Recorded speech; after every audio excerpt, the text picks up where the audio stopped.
chose, je pense.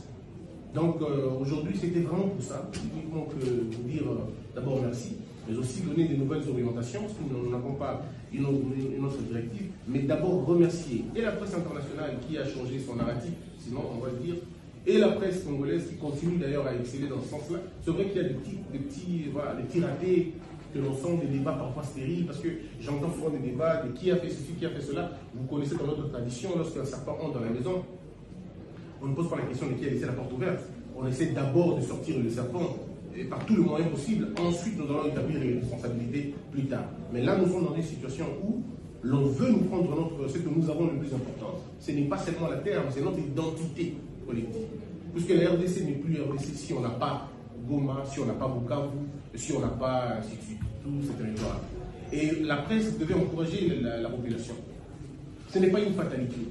Goma est tombé plusieurs fois dans l'histoire de notre pays. Ce n'est pas la première fois que Goma tombe. Cette partie est tombée plusieurs fois. Pour nous qui sommes de Goma, moi qui suis né là-bas, je connais la réalité. Je connais quand j'étais encore petit, on parlait de Dungu et de Dongo un peu plus loin. Mais on était déjà Goma. On disait que c'était sous contrôle de l'ennemi. Alors qu'à l'époque, c'était Mobutu qui était au pouvoir. Donc il ne faudrait pas que l'on fasse de cette histoire comme si c'est une sorte d'hécatombe, ce n'est jamais arrivé. Si, c'est déjà arrivé. Tous les présidents ont connu la chute des Goma. Tous les présidents. Le plus malheureux en a connu plus de 2 fois.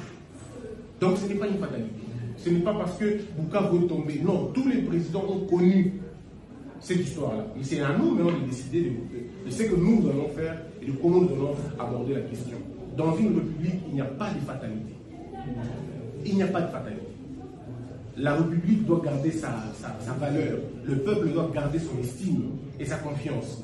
Ne tombons pas dans le piège de l'ennemi de discréditer notre armée. Nous n'avons pas 2 armées, nous n'avons qu'une seule armée. Nous devons apporter notre soutien à notre armée. C'est comme le dit vous, les journalistes d'ailleurs, vous le dites souvent, le journaliste choisit ce qu'il doit taire et ce qu'il doit dire. Et c'est à vous de faire le choix. Où se situe la limite entre ce que je dois taire et ce que je dois dire? Et moi, je crois que vous avez toute une responsabilité historique devant vous.